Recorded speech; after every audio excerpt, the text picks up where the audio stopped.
ಅಂಧಕಾರದಲ್ಲಿದ್ದ ಬಾಳಿಗೆ ಬೆಳಕು ನೀಡಿ ಇಡೀ ಕುಟುಂಬವನ್ನು ಬೆಳಗಿಸಿದ ಮಧ್ಯವರ್ಜನ ಶಿಬಿರ ಸಮಾಜಕ್ಕೆ ಮಾದರಿ ಮತ್ತು ಆದರ್ಶಪ್ರಾಯವಾಗಿದೆ ಅಂತ ಪೀಠಾಧ್ಯಕ್ಷರು ಕುಂಚಿಟಿಗರ ಮಹಾಸಂಸ್ಥಾನ ಮಠ ಶ್ರೀ ಶ್ರೀ ಶ್ರೀ ಹನುಮಂತನಾಥ ಸ್ವಾಮೀಜಿ ತಿಳಿಸಿದರು.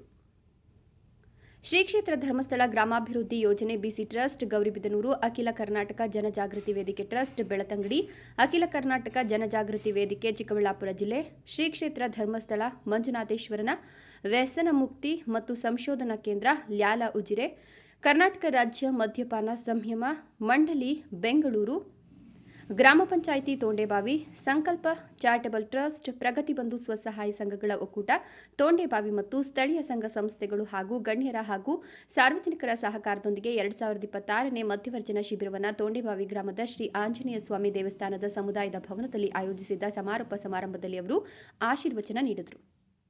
ಸಮಾಜದಲ್ಲಿರುವ ಪ್ರತಿಯೊಬ್ಬನಿಗೂ ಸಂಸ್ಕಾರ ಕೊಡುವ ಕಾರ್ಯ ನಡೆಯಬೇಕು.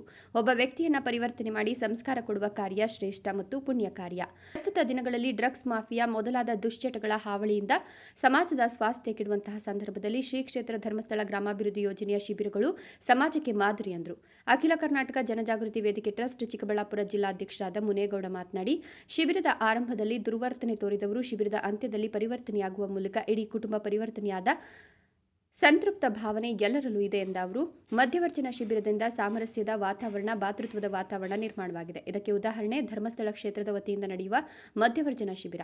ಆ ಮೂಲಕ ನಮ್ಮ ಜೀವನದಲ್ಲೂ ಸಾಮಾಜಿಕ ಸಾಮರಸ್ಯ ಮೂಡಲಿ ಎಂದರು.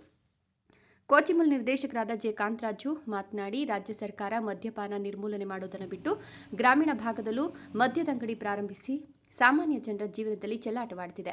ರಾಜ್ಯದಲ್ಲಿರುವ ಸ್ವಾಮೀಜಿಗಳು ಹಾಗೂ ಮಹಿಳೆಯರು ದಂಗೆ ಎದ್ದು ರಾಜ್ಯದಲ್ಲಿ ಮದ್ಯಪಾನವನ್ನು ನಿಷೇಧ ಮಾಡಬೇಕು. ನಾಡಿನಾದ್ಯಂತ ಧರ್ಮಾಧಿಕಾರಿ ವೀರೇಂದ್ರ ಹೆಗಡೆಯವರು ಸಮಾಜಮುಖಿಯಾಗಿ ಚಿಂತಿಸಿ ಉತ್ತಮ ಕೆಲಸ ಮಾಡುತ್ತಿದ್ದಾರೆ. ಆರ್ಥಿಕವಾಗಿ ಹಿಂದುಳಿದವರಿಗೆ ಧನ ಸಹಾಯ ನೀಡುತ್ತಿದ್ದಾರೆ. ಮಧ್ಯವರ್ಜನ ಶಿಬಿರ ಏರ್ಪಡಿಸಿ ಮದ್ಯವ್ಯಸನಿಗಳನ್ನು ಮುಖ್ಯವಾಹಿನಿಗೆ ತರುವುದು, ಆ ಮೂಲಕ ಅವರು ಸಮಾಜದಲ್ಲಿ ಹೆಂಡತಿ ಮಕ್ಕಳೊಂದಿಗೆ ನೆಮ್ಮದಿಯ ಜೀವನ ಸಾಗಿಸುವಂತೆ ಮಾಡುತ್ತಿದ್ದಾರೆ ಅಂತ ಶ್ಲಾಘಿಸಿದರು. ಶ್ರೀ ಕ್ಷೇತ್ರ ಧರ್ಮಸ್ಥಳ ಗ್ರಾಮಾಭಿವೃದ್ಧಿ ಯೋಜನೆ ಬಿಸಿ ಟ್ರಸ್ಟ್ನ ಜಿಲ್ಲಾ ನಿರ್ದೇಶಕರಾದ ಪ್ರಶಾಂತ್ ಸಿಎಸ್ ಮಾತನಾಡಿ, ಸಂಸ್ಥೆಯ ಸಾಮಾಜಿಕ ಮತ್ತು ಆರ್ಥಿಕ ಬದಲಾವಣೆಯ ಉದ್ದೇಶವನ್ನು ಹೊಂದಿದೆ.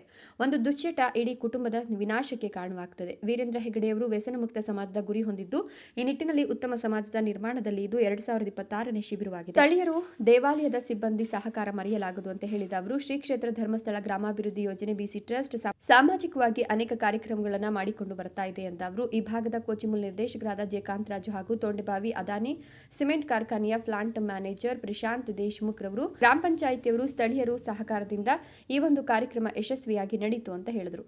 ಜನಜಾಗೃತಿ ವೇದಿಕೆ ಪ್ರಾದೇಶಿಕ ವಿಭಾಗ ಯೋಜನಾಧಿಕಾರಿ ತಿಮ್ಮಯ್ಯ ನಾಯ್ಕ್ ಮಾತನಾಡಿ, ಕಡಿಮೆ ಖರ್ಚಿನಲ್ಲಿ ಕಡಿಮೆ ಸಮಯದಲ್ಲಿ ಒಬ್ಬ ವ್ಯಕ್ತಿಯ ಅಂತರಂಗವನ್ನು ಭೇದಿಸುವ ಮೂಲಕ ಮನಪರಿವರ್ತನೆಯನ್ನು ಮಾಡಿರುವಂತಹ ಪ್ರಕ್ರಿಯೆ ಪೂಜ್ಯರ ಮಧ್ಯವರ್ಜನ ಶಿಬಿರ ಅಂತ ತಿಳಿಸಿದರು. ಶ್ರೀ ಕ್ಷೇತ್ರ ಧರ್ಮಸ್ಥಳ ಗ್ರಾಮಾಭಿವೃದ್ಧಿ ಯೋಜನೆ ಗೌರಿಬಿದನೂರು ನೇತೃತ್ವದಲ್ಲಿ ಈ ಒಂದು ನಡೆದಿರತಕ್ಕಂಥ ಮಧ್ಯವರ್ಜನ ಶಿಬಿರದಲ್ಲಿ 40 ಶಿಕ್ಷಾರ್ಥಿಗಳು ಭಾಗವಹಿಸಿದರು.